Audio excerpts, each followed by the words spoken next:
حضرت صلی الله علیه و سلم دختر نازنینشون بیبی فاطمه را شوهر دادند در سال دوم هجری در مدینه منوره. شخصای زیاد به خواستگاری بیبی فاطمه آمده بودند، اما حضرت صلی الله علیه و سلم علی را اختیار کرد. حضرت علی را بیبی فاطمه را وقتی که به شوهر داد حضرت صلی الله علیه و سلم، اگر چنده که یاروی وفاداری زیاد داشت، صحابای پیامبر صلی الله علیه و سلم جانشون فدای رسول الله صلی الله علیه و سلم میکردن، چه جای مال و متاع. اما جهاز بیبی فاطمه زهرا میگه به حد اندک بود، به حد ناچیز بود که در حدیث صحیح همین سه چیز روایت شده است. خودی حضرت علی میگه جهز رسول الله صلی الله علیه و سلم فاطمه فی خمیل و قربه و وسادت ادم حشوها من اذخیر. پیغمبر خدا صلی الله علیه و سلم بیبی فاطمه را میگه مجهز ساخت با سه چیز: یک چادر داشته است، یک مشک آبگیری و یک بالشتی که از چرم میش بوده است، ای پوستی گوسپند. در درونش هم یک گیاهی هست اسخیر میگن، ایامو پر کردگی بوده است، پر پختنه. در بعضی روایات دیگر اومده است، از جمله قاضی عیاض در کتاب شفاش ورده است، از شفا میگه که یک طبقه که چوبی هم داشته است اما بیبی فاطمه زهرا، یک دست سنگ داشته است، یک کوشک داشته است، یک مسواک چوبک دیگر هم داره. همین چهار چیز دیگر را علاوه کرده است. مجموعاً تمام جهاز بیبی فاطمه همین 7 چیز بود.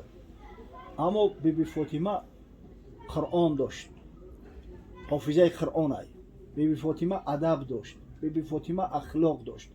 پیامبر خدا صلی الله علیه و سلم بیبی فاطمه را شناند و تعلیمش داد که یا علی یا فاطمه گفت با پسر عمکت علی اینا من تو را دادم، سعی کن که خدمت احترام شوهر را به جا بیاری. دختر وقت شوهر کرد، حق شوهر در ذمه‌اش از حق پدر و مادرش بالاتر می شود.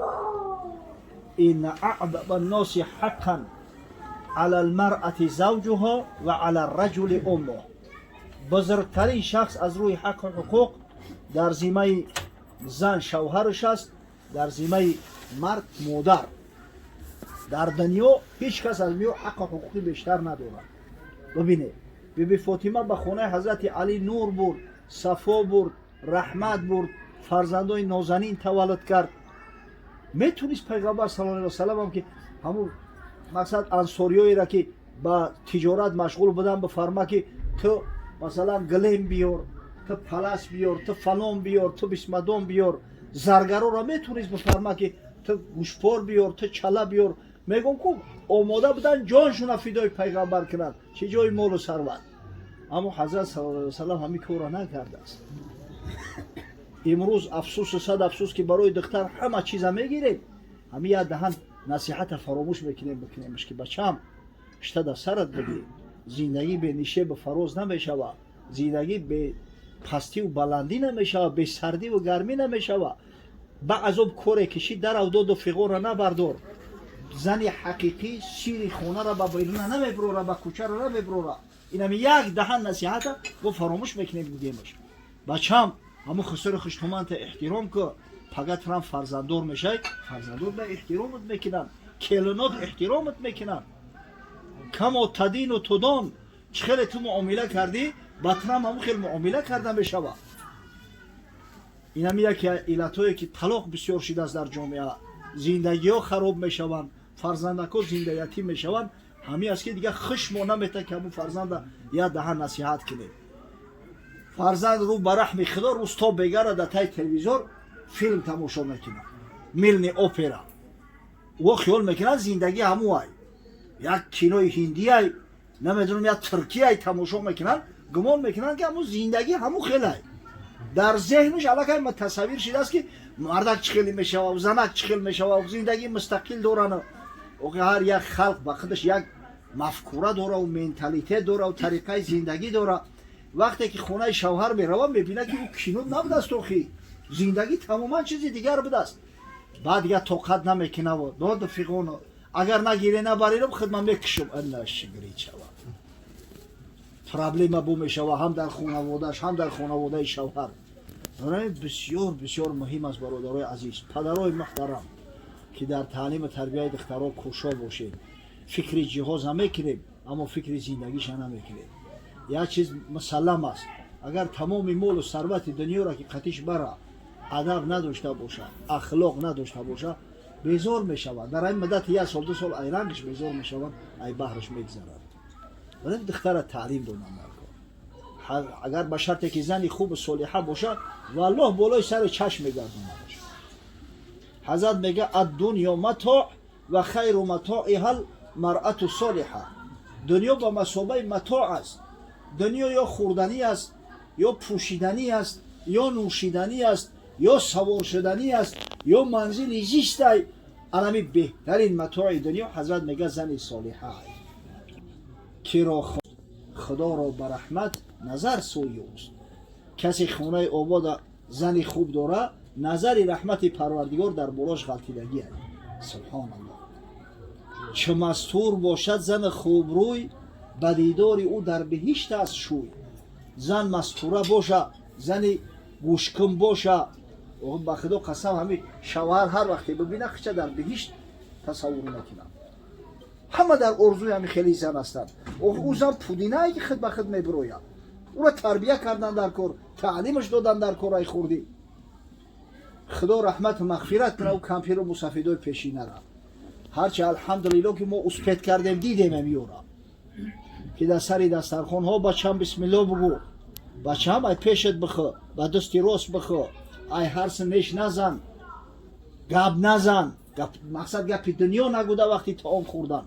куҷо дар ин насиҳатҳо? оташам чишмоша билиқ карда ки телевизор тамошо дора, гӯдакошам дар атрофаш. ё аи бадтар телефоно дар дастшу, ҳар кас ба кори худаш овора. бача ба куҷо мерасем ба ин рафтору кирдор? вақти рӯзто бега дар кор ба ин нарасем, ай бега биёем дар тай телевизор, дига ба фарзандат кай мерасӣ? чаро мегӯям фарзанди падардор, барое ки падари ҳалол дора, ҳамун падар як даҳан насиҳаташ мекунад. духтара гирифти падардор ша бигӣ. духтаре ки падари ба ғайрату ба номус дора, насиҳаташ кардааст. субҳоналлоҳ. ба ҳамун хотир саъй кардан дар кор, ҷои қадар ҷиҳозу ин қадар расход сол ба сол зиёд шудест. ҳамад мардаке духтар доре, хоҳар доре, мебине чӣ кору рафтор рафтеста охир. ҳамин мардами мо хунаободо гӯшнамастанд. дига ба ҳамдигар тақлид кардаву ай ҳамдигар гузарондаву ҳамин хел хароҷоту расходое мекунанд. аксари духтардоро вақте духтара шу метан дар қарз алагай ғутавар шудагиянд. аксарияташ о вақте адаб надора, ахлоқ надора, ҳамаи ҳамура хариди, ҳамин хароҷоту расход карди, як сол пас зиндагиш хароб шуд. чӣ мешавад? ҷомеае ки оилаҳои обод надорад, ҷомеае ки бевазанош бисёранд, занои бешавҳараш бисёранд, мехоҳӣ намехоҳӣ фисқу фасод аз дару девор мерезанд. онорам нафс доранд, онорам табиат доранд, табиат талаб мекунад, организм талаб мекунад. барои ҳамин ай худо битарсе, дар ҳаққи фарзандо хиёнат накунед. ҳазрат саллаллоҳу алайҳи васаллам таъкид кардааст, куллукум роъ ва куллукум масъулун ан раъиятиҳ. ҳар кадоми шумо ба ҳайси чӯпону посбон ҳастед ва ҳар кадоми шумо аз раъияту пурсида мешавед. ҳамун саҳобаи пайғамбарам баъзан байншу ҳамроҳи завҷаҳошу развор мешид, ҳамура тибқи суннат ки ҳал мекарданд, ҳамин талоқот зиёд набуд. бисёр нодир буд талоқ дар ӯ замону ӯ аср. барои ақлу фаросат доштанд, ба суннат амал мекарданд. ҳазрат саллаллоҳу алайҳи васаллам боре омад ба ҳуҷраи биби фотимаи заҳро, нигоҳ кард ки ҳазрати алӣ нест. гуфт шавҳарат куҷо дай? гуфт димоғаш сух як корак да. ман ҳамин овора будам, мега ба кори худам чизе гуфт ки ман ҳамун мақсад корма қатъ накардам, кори хоҷагӣ мекард охир. мега дига димоғаш сух қаҳр кард, омад бирафт хона. ҳазрат ранги барқи ҷаҳандавори наъра назад ки кияй худаш ки ай духтари пайғамбар хафа мешидасту фалону бисмадон. хест ҳазрати алира кофтанӣ бурмад. омад ки дар масҷид дар як гӯшаҳак ховай. ӯ масҷидҳои пешинаи қадар бо қолинпеч набуданд охир. مسجد نبوی خاک بود، اینمی زمینش حتی بوریا نداشت. دام یک گوشه که مسجد خواد برای رخسارش پری خاک روش درمی خاک مونده خواد. حضرت بیدارش کرد قم ابا تراب، قم ابا تراب. ولی هم یکی کنیه ها و یکی از تخلص های حضرت علی ابو تراب است. او برای پیغمبر گفته استش.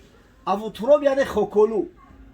آدمی که خاک دا آلوده شده گیه که بعد گرفت آورده شد در پیش فاطمه شنانده شد. گفت زندگی پست و بلندی ها داره، خنکی و گرمی ها داره، با اند کار همدیگر مقصد دماغ سوزک نکنه. یا علی گفت تمام کار و بار و روزگاری بیرون از خانه در زیمه تای نفقه زنم حیا میکنی، همه خراجات و چیز لازم است میاری. فاطمه گفت همه کارهای داخلی وظیفه و مسئولیتی تای. ببینه با یک راه خوب یک نمود حل فصل کرد که ببینه که همه زندگی همه تا زمانی که فاطمه زنده بود حضرت علی زن دیگه گرفتگی نیست. حضرت اگر چند خداوند اجازت میده که 4 زن بگیره. خدای تعالی از دامن بیبی فاطمه برای حضرت علی شیر بچه ها را داد، حسن دادش، حسین دادش، بیبی زینب تولد شده است، کلثوم تولد شده است. نسل پیامبر صلی الله علیه و سلم تا به امروز از پشت علی و دامن بیبی فاطمه دوام یافته است. همین سوداتی که ما داریم فلسفیاش نه حقیقیاش همش همون نسل فاطمه و علی هست. تصور کنه که حضرت علی را سیاست میکرد که تو چه حق داری که فلان و بیسمدان چی میشید عاقبتی کن. امروز همین ماشگری تلفن شوه دستی همه همین تلفن پدنالت هسته. با عذاب کار شده که دختر اوچش از زنگ میزنه و گریه را میبرداره. ای تریم گفتن او تریم گفتن بیوی اوچش مرده که بیچاره را ناموسکی میکنه میکشه میوره با کشتن بچه را میقپه پیرخر طلاقش ده. و بیچاره گفته از طلاقش دادم یا جواب دادم نه ای تری نمیشه. مرده که 3 طلاقش بده 3 طلاق هم میگیرن بعد دهنی کنی خچونه کندمه دوانه پشت روایت یگان روایت داشته باشه. آخه آدمی با عقل پیشکی اندیشش میکنه علاج واقعه را قبل از واقع شدن همون واقعه میکنه. باشه گجا شد وقتی که مادر دختر را نصیحت میکنه که بچه‌م سرک در خم بگی سری خم شمشیر نمیبره. کجا شد؟ ما هم فرزندای همون کمپیر و مسفیدو نیستیم.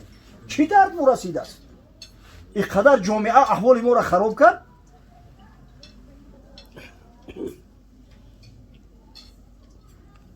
بسیار مهم است برادر عزیز. قبل از او که دختر را شو میتین اقلا نمی 1 سال اخیر مادر بگذار پخت پز یادش بته. پدر کمک در همون سری دسترخوان اقلا نصیحتش کنه. چمی نمی خیلی زندگی خیلی میبینی نمی اوچت هم مقصد عروس بود اومده به درمی خونه که مقصد که علاقه آماده شوه تیار شوه.